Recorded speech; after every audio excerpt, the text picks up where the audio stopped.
Ada salah satu koperasi, Bagurayan itu, bisa mengirimkan langsung kopi itu ke Starbucks. Dan ini dilepas oleh Pak Teten Mas Duki pada saat itu. Tetapi yang menjadi persoalan kan, tidak ada kopi Starbucks itu yang bernama kopi Gayo. Mungkin paling dekat ya dari Sumatera Utara. Kita sebenarnya menginginkan di Kabupaten Aceh Tengah ini ada dry port seperti itu.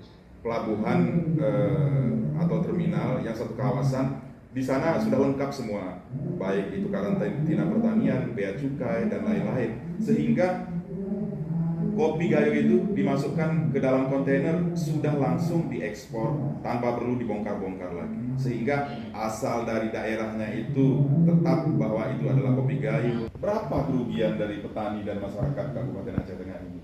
Kopinya itu di branding dengan nama lain.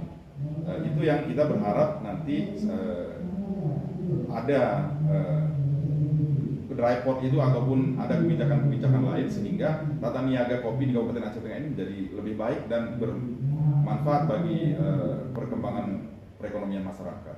Saat ini Kabupaten Aceh Tengah mengembangkan pariwisatanya, membuat salah satu event nasional internasional Tour de Lotawar. Ini nanti akan dilaksanakan pada September, tetapi yang menjadi kendala tentu keterbatasan kita. Jalan di seputar Danau Laut Tawar ini belum sesuai dengan standar Ikatan Sepeda Sport Indonesia itu, maupun pemerintah pusat untuk juga ikut mensukseskan acara ini.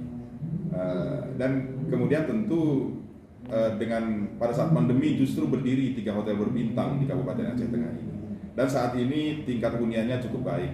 Kami sekarang tidak lagi pada tahapan berapa banyak orang datang ke Kabupaten Aceh Tengah ini, tetapi berapa lama bisa tinggal di Kabupaten Aceh Tengah ini, sehingga membawa dampak bagi pertumbuhan perekonomian masyarakat. Demikian, Bu.